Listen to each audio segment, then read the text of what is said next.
So I'm thinking, crap, no spark. I went to all this trouble, wired everything.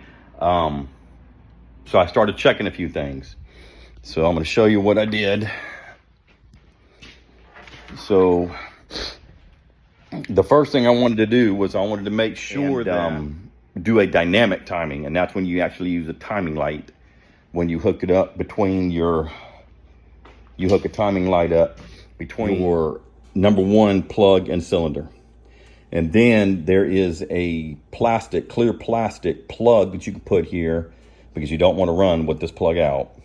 I didn't even think about it being that bad, just bumping the starter over, but bumping the starter over a few times, and I had oil spitting, right here and on my arm and all. So you definitely don't want to run it, but the clear plastic plug you can put in there and then shine your timing light and you'll see it. I'm gonna have to get a buddy to help me because you're gonna want to move your pickup plate. You'll start moving it most likely because when I loosen this up and turn it all the way to the farthest counterclockwise, which is the most retard position for your ignition, and turn it just a little bit toward advance and get light, I'm snug there. I'm going to have a good bit of movement. So I'm going to have somebody moving this for me, or they can watch the light. Until I get in a dynamic with the engine running, until I get that mark on the flywheel right dead center of the inspection hole. That is theoretically your perfect timing. Now you can advance or retard your timing depending on certain things if you want the motor to act a little different. And I got to do some research on this. Is my first shovel head, so I've never had to worry about it. I put a Daytona Twin Tech single fire ignition on the FXR, and I just static timed it and then set everything on the underneath the nose cone. The ignition there has dip switches that you can change for things like your rev limiter and a couple other things about the timing. So there's really not much you can do on that one to change your timing except with the dip switches. Whereas this one has the mechanical ignition, which is just one step above the points that came in the early shovel heads. And I even know guys that have shovel heads that came with mechanical points mechanical ignitions, electronic ignitions, and they went back to points on them. And there's pros and cons to both. I'm just, I'm going to run this because some people will tell me on this video, me that, points are easy, and it's not a matter of how easy it is. It's just that to me, this is what came on it. I'm not going to bother changing to another one. All right. So I did all that. I put my timing mark on the flywheel, the center of that inspection hole, came over here and just got a light.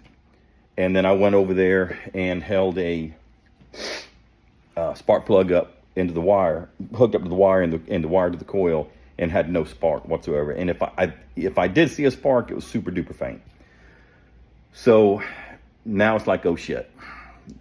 I didn't have anything wired wrong because I checked and it had 12.5 volts to the coil, and I checked that I had power to my starter solenoid, so everything's hooked up right. So it was a matter of a couple of things, either the your pickup here,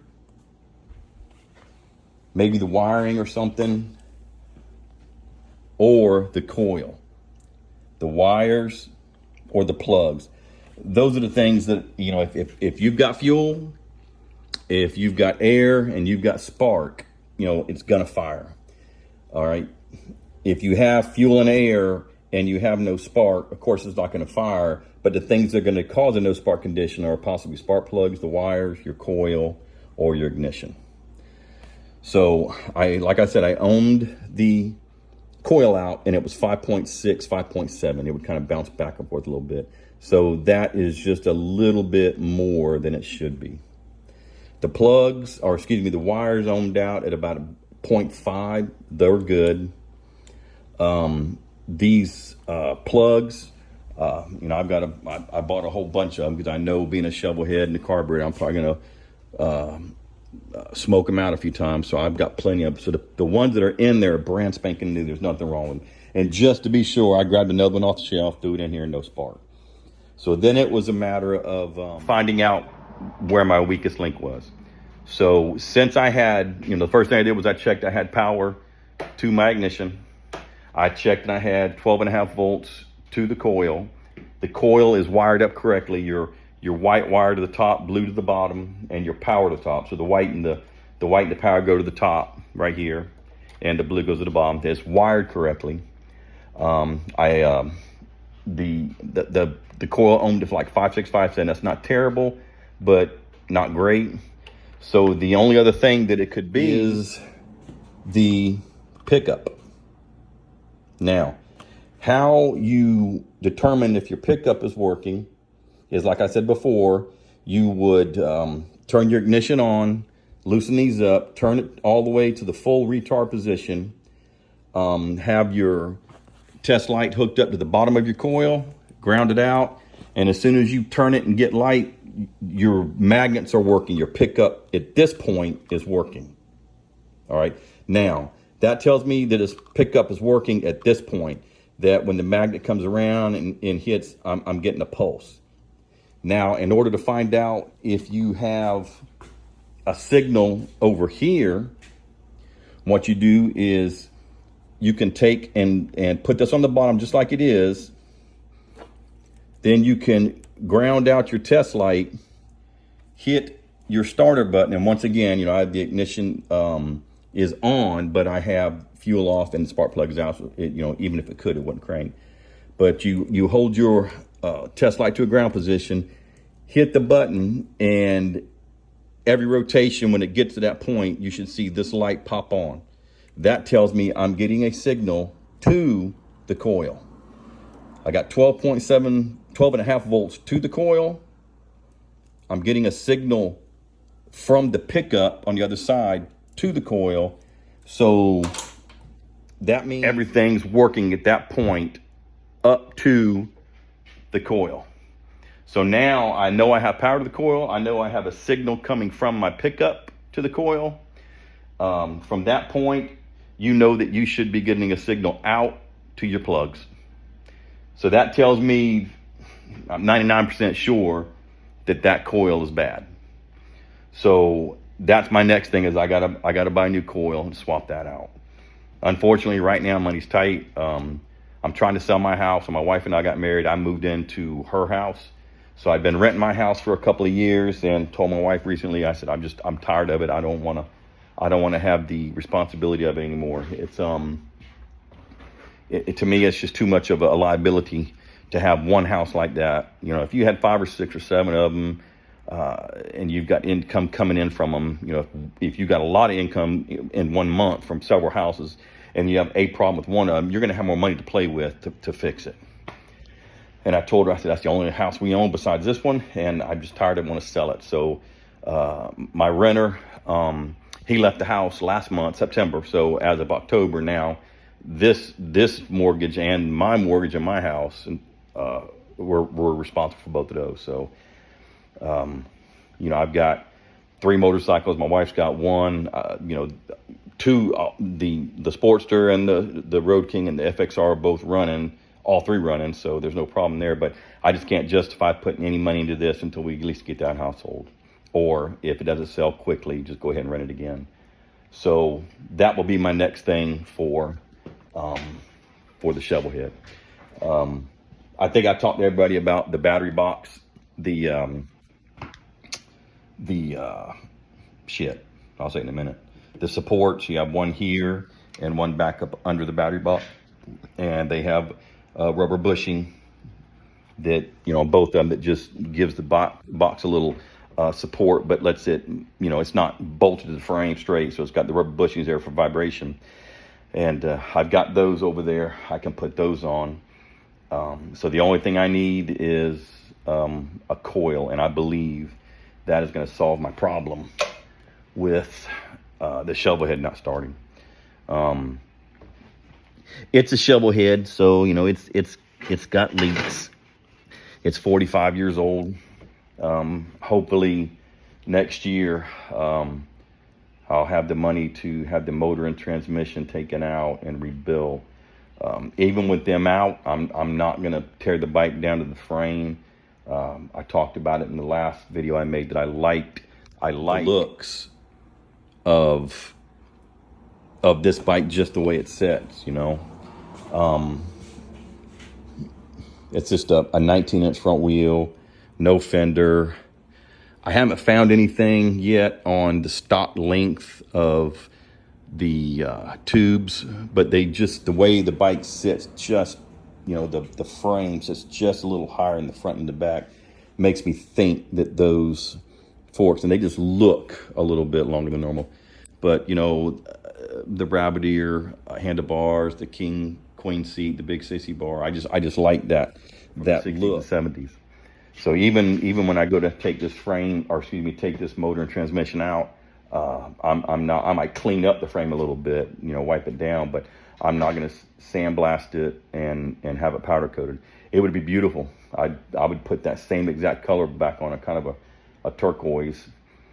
I put that back on it, but I just, you know, like I pointed out a few minutes ago, that you know, I have spots, you know, where there's just, you know, the paint chipped and stuff like that.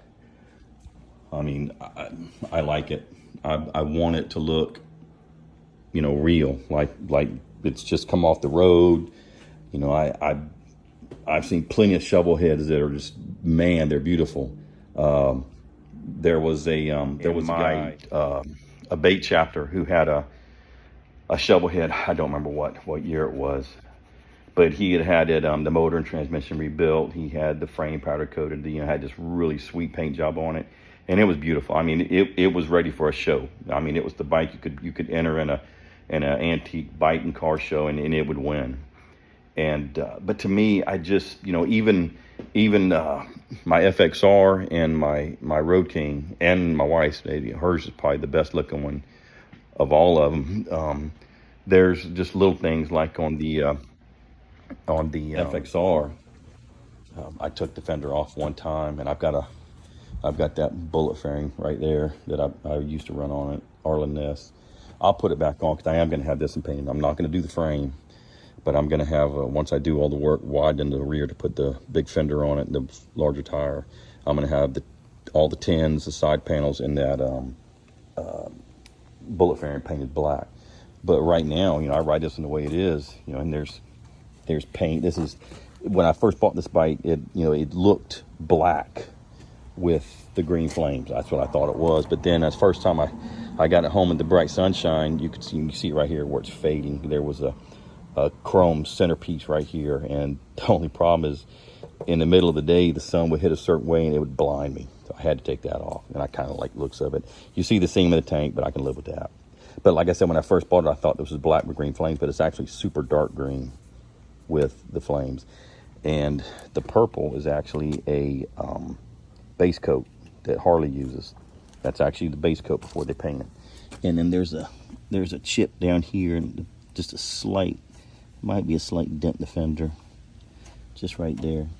But you know, and then the Road King's not perfect. It's got some spaces on it, like, because this was an old police bike. When I bought it, it still had the solo spring seat, and it had the deck here. They had their radio mounted on. It still had the little lights that mount down here on the bottom that would, you know, go off when they hit their sirens and the other lights. But and it had the windshield, you know, all that crap I still got. But you know, it's got little marks, like right here you can see it's just it's like super duper white. It looks like somebody took a paint pen, and I'm sure with the cop, you know, throwing his leg over it so many times, you know, he hit it. But little things like that I don't care about.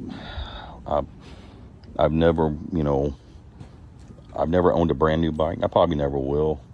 But to me, it's just, you know, if they look ridden, you know, I like that more than a bike that looks better sitting there, not being touched. You know, I don't want a bike that looks like it's never ridden. You know, I see guys, you go to car shows and they'll have like a 69 Camaro and Z28, and it looks like it dropped off the showroom floor. And to me, if I had something like that, I'd be afraid to drive it. You'd be scared of getting that first dent in it or a paint chip or something like that. And to me, that there are people that do that. They had those things. I remember when I was in high school, me and my best friend would ride our bikes through the woods to a neighborhood not far from us, and there were girls back there we'd go hang out with. And one of them, her dad had a 60, I think it was a 65 Barracuda, and I graduated high school almost 40 years ago, but her dad still has that car and just finished. She had some pictures on Facebook. He just finished redoing it. It looks sweet, and she's going to get it. But a neighbor of theirs across the street had it was a mid-60s Corvette, 65, 66, maybe 67. I know in 68 they changed body styles. I think that was a C3. But he had that thing sitting in the garage up on blocks. And my best friend in high school was a Corvette nut. He wanted a Corvette so bad. So anytime the garage door was open, we'd go over there and look at it. But I just remember it sitting there on blocks. And to a kid that age, even in high school, guys start to get a good appreciation for vehicles and all. It still didn't hit me what was going on. So this guy had this vet that sat on blocks in his garage, and as far as I know, I never saw it move. But to me, that's not enjoyment, to have something that nice and just let it sit in the garage. And this Shovelhead, I want to ride it. I know that when I ride it, I'm going to get people asking me questions about it, because around here you always see new bikes. My Road King, it's not stock. It's I've changed a lot of external things on it. It's got a different camshaft. It's got a tuner on it, the air cleaner and all that, and the pipe. So that makes it a little more peppy than stock. But when you ride around town here, you see all the guys on the street glides, road glides. I've seen a few Road Kings, but you never. Even my FXR, it's a 99, so it's getting up there, but I can count on one hand the number of times I've seen an FXR around my area. The Sportsters, the road glides, street glides, the Road Kings, things like that. Every now and then I see a breakout. I've seen a couple of those guys still ride them, or the Softails. But the Shovelhead, I've never. That dude in my bake chapter was the first Shovelhead I've seen running around town, and he even lived out a little way, so you didn't see him much except at the abate meetings or maybe on a ride somewhere. So you just don't see a Shovelhead that often. So I know I'm going to get people to, hey man, what is that? They're not even going to know. When I first bought that FXR, the FXR is a small, super light frame, and it was the smallest, lightest frame Harley made that they put the big twin in, the 80-inch Evo. And if you kind of notice at this point on the Sportster, it kind of, this is your oil bag, this cover for it is behind there, so it has kind of like a little triangle shape.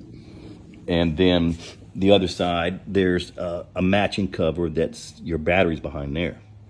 So it's kind of, not a lot. Somebody who knows the difference is not going to mistake one for the other. But then you have the triangle here on the FXR. And a couple times I've had people, I'd be riding this one and hey man, that's a nice looking Sportster. And I'd have to tell them, no, it's not a Sportster. So some people, and on Facebook, I'll see people talk about bikes, and I mentioned 2000 you could get an Evo engine. No, they started a twin cam in '99. So it's really amazing people that'll ride Harley Davidsons and know so little about the history of them. All they know is the bike they got is a 2000 something, and they know basic knowledge. They're not stupid. They've never heard of it. But I know for a fact that you could get a 2000 FXR4 with an Evo engine. That was the last year you could get a big twin Evo 80-inch. So you kind of get to that point where it's like you see these bikes over and over and over, and it gets a little boring. So I like to ride my FXR because you don't see those very much, and I'm dying to get this Shovelhead back on the road because my dad had two Panheads, a 49 and a 50, and I wish he'd have kept either one of them. The 50, if I had to pick a choice of the two, I wish he'd have kept the 50 because he bought it brand spanking new. And I think I talked about that in my last video. He told me it was like $950 from some dealer, I believe in Jacksonville, Florida, when he was stationed down that area in the Navy. $950, you know. Today, well, I saw a 1950 frame with a 63 shovel head, or excuse me, it was a 1950 panhead frame with a 63 panhead motor. So it wasn't a matching motor, but you know, it looked exactly like what my dad's bike would have looked like, and it was $19,000. So you're talking, you know, well more than I paid for this one. So I've always wanted an old bike, and you know, I might get a panhead one day. You never know; I might hit the lottery. But in the meantime, I've got a cool shovel head here. I love the way it looks. You know, when I rode this thing a couple times one day tuning with it, they don't give you any performance whatsoever, and it's kind of hard to tune when you're running open drag pipes. But the 1 3/4 inch, 40-inch long drag pipes sound really good on a shovel head. As far as I'm concerned, this is the best sounding Harley motor with the open drag pipes. And I've had drag pipes on that FXR, and it's about 60 miles an hour going down the road. They just sound so good. I can't even describe it. And this one, when I was out riding that day, there's a 4-lane not far from here. It's open for, you know, a few miles, and I got up to about 50, and it just, same thing. It just had that really nice drone to it from those pipes. Some people don't like them. You know, the guys that ride the crotch rockets, they can't stand the sound of a Harley, and you know, they'll bitch about the sound of them with the open pipes. But then they'll turn around and put those little, I call them fart cam mufflers on the you know, slip-ons on theirs, and they're revving at like 13,000 RPMs. You know, I can't stand that. But they're riding what they want to ride, and I can appreciate that. My first 1, 2, 3, 4, 5, 6. My first 6 motorcycles that I owned were all metrics. You know, Kawasaki, a couple Suzukis, 3 Suzukis, Honda, and then the Kawasaki that I had for just a short time. And then it was, you know, that FXR over there, that was the first Harley Davidson I ever bought. So, you know, this is all I'll ever ride from here on out. People will call me or anybody who says things like that a Harley snob, and I guess maybe I am. I'm not interested in a motorcycle. I'm interested in a Harley Davidson. Of course, the newer bikes like my Road King, everybody wants to bitch, oh, they're not made in America anymore, and everything's from China, and they don't even make Harleys in America anymore. I mean, there are people out there to think Harley's not even made in America anymore, and it, you know, it's like anything. I work at Robert Bosch. I'm a setup mechanic there, and I've worked there now for 28 years. Yeah, next year will be 29 years. And you farm out. It's business, man. People are, you know, businesses are there to make a dollar. I'm sure that if every business could do it and have everything made here in the USA, it would be great. But honestly, it's not going to happen. You know, we've priced ourselves out of the business. You've got unions that, don't get me wrong, their guys are paid well, but I know for a fact there's some people out there that have jobs, union jobs, that don't do squat, but they'll make $40 something an hour, or maybe more. But, you know, with that kind of labor, you can't have everything made here. The cost of everything would skyrocket, and then people would bitch about that. So you farm out, you know, at Bosch, we make components for OEM manufacturers. So like anti-lock brake systems, fuel injectors, high volume fuel pumps. And then I just started here a couple of months ago in a shop where we're making electric motors. We were making them for Rivian trucks. And then I was hired for the Stellantis side. They're going to make them for the Dodge trucks and one of the, maybe like the Sprinter van, I think. So we're making a bigger electric motor for them. But, you know, we make the motor here and then we ship it out. Now, granted, the motor's assembled here, but we get our components from like Mexico, France, other countries. And it's done to keep the cost down. So, sometimes you just, you can't please people. Do what you do to keep the cost down. They bitch about things not being made in America. Make everything in America and the price goes up, they bitch about that. So the thing is, that's capitalism. You got to love it. That's what made this country. May not be the perfect, but that's what it is. So, this shovel head is more American made than, say, my FXR, or especially my Road King. Is so much of them now. I did some digging around and found that about 45%, 40 to 45% of the newer Harley Davidsons of today are foreign components. The engines are assembled here, the bikes put together here. Then there's some plants across the pond that build the bikes that are going to be sold in other countries.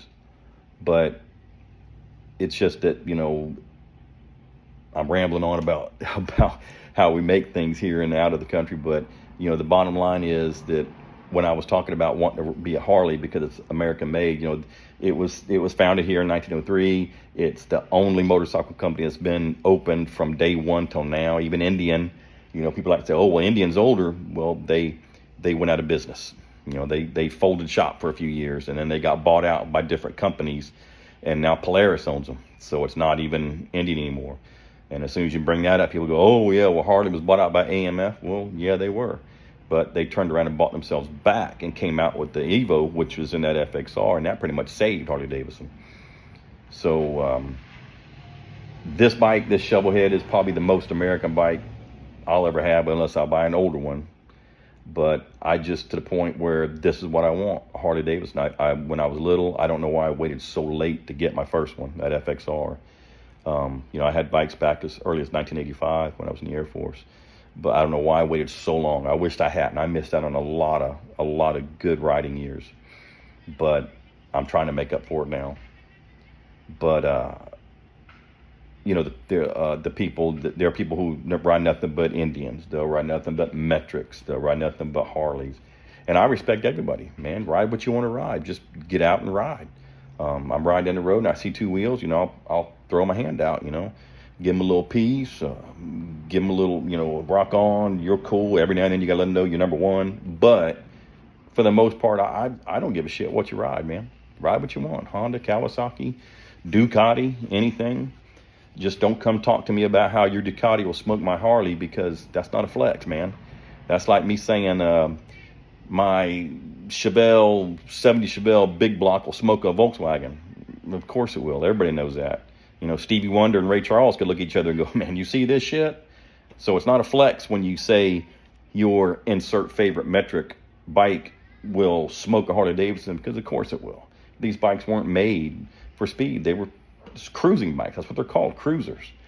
Now, you can do some things to them to make it quick. I mean, you have Top Fuel Harleys. Granted, they're not street bikes, but neither are the Top Fuel metric bike. But, Top Fuel Harleys are running 220 miles an hour. And the super stock bikes in NHRA just broke 200 miles an hour within the last year or two. So, Top Fuel Harleys are running 220 miles an hour easy. So it's not that, they can't run fast. They just weren't built for it. And the push rod engine that they're based off of, they still run them. I think it's pretty damn impressive to get 220 miles an hour, 1,500 horsepower out of two cylinders. That's pretty damn impressive. So it doesn't impress me much when people start talking about their Ducati, Honda, Suzuki, whatever will smoke my Harley, because I know it will. I'm not going to race you. I'm not stupid.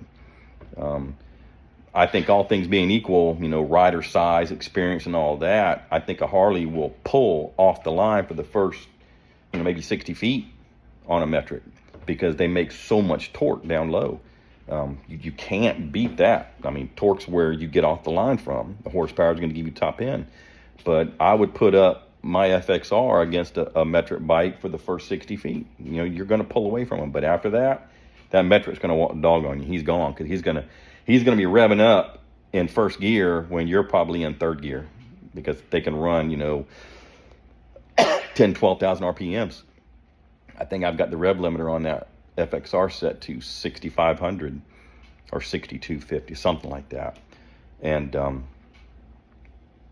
even when I jump on it every now and then, you know, it gets up to the rev limiter in first gear so quick. You know, you can just hear the motor rattling before I'm able to shift gears because it's just so quick to get through that first gear.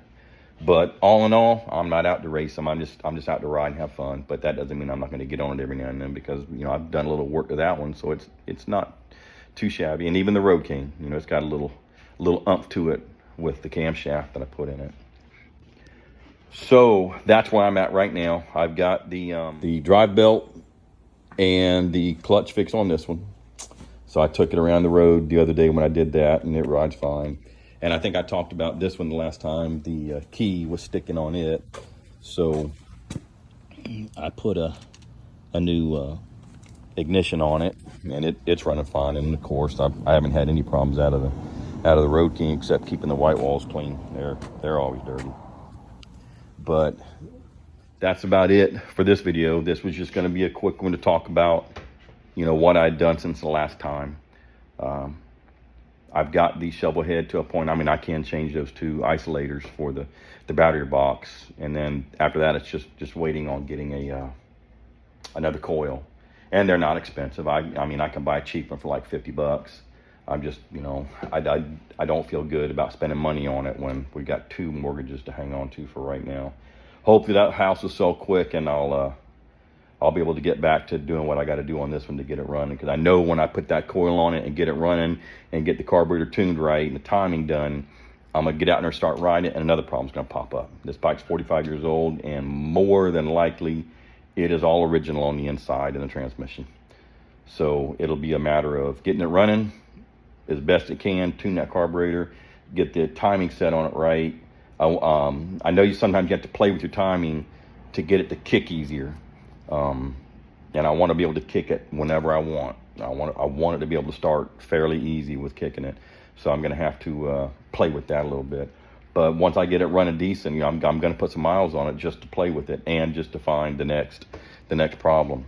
The bad thing about the older bikes like this, they will spit oil out. I had the overflow for the oil just hung out back here, so I put a small filter on it to catch the oil so it wouldn't just like blow everywhere. But the other day when I was just turning it over to check my spark, there was just a gob of oil, you know, right down here. It just blew out. And so that's going to be normal. The only thing is that the more you ride it, you won't have time for the oil to build up for it to blow out. It's just when it sets for a long time, that oil sets up, and then when you start it up, it blows it out. So the more I ride it, this won't happen as much. But, you know, I know I'll find that somewhere along probably the primary or somewhere in the transmission or the engine, I'm going to have a leak. There's already, like when it's been running, I noticed up here on the front jug, a little bit of oil. And then one day I had it running, and I was playing with the carburetor, trying to tune it a little bit. And after a few minutes, you see a little smoke coming up because the oil was burning off the jugs. That's normal. 45 years old. It's gonna happen. I'm just gonna put up with it. But you know, like I said, hopefully next year I will get the engine and transmission rebuilt, and then it'll be out to, you know, ride as much as I possibly can. There's still a couple small things I want to change, like the tires. I like, you know, these tires are nice. Now this one in the back, you know, this tire is damn near brand new. Well, I'm assuming the guy I bought it from put it on there. It's a nice tire, nothing wrong with it, but keeping the looks to what it was back in the 60s, 70s, I'm going to put the bias ply tire on it. And it had the you know, it looked like almost like a car tire, had just treads right here in the middle, and there were more lines than the grooves down the newer tires they have now. And, you know, this isn't going to be a race bike. I'm not going to ride fast. You know, this will be, even on the interstate, I might, 60 might be all I'm going to get. I'm not going to push it. But I want it to look as much like it did in the old days. So, you know, when the tires wear down a little more, I'm gonna put those on. This is a Shinko. Those are good tires. They're nice and sticky. They don't last long, but you get good grip on them. The shocks, I think I told you about those. I want to get as short a shocks as I possibly can to bring down the fender here. There's too much gap between the tire and the fender. The struts that were on it, it really looked good.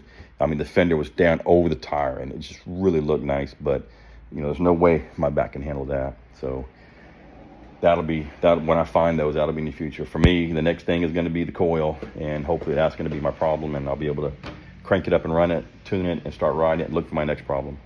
And I'm pretty sure that'll be in my next video. Hopefully it won't be too much longer, and I'll pick a coil up and throw it on there and fire it up and make a video of it running, because it does sound really good. I like it.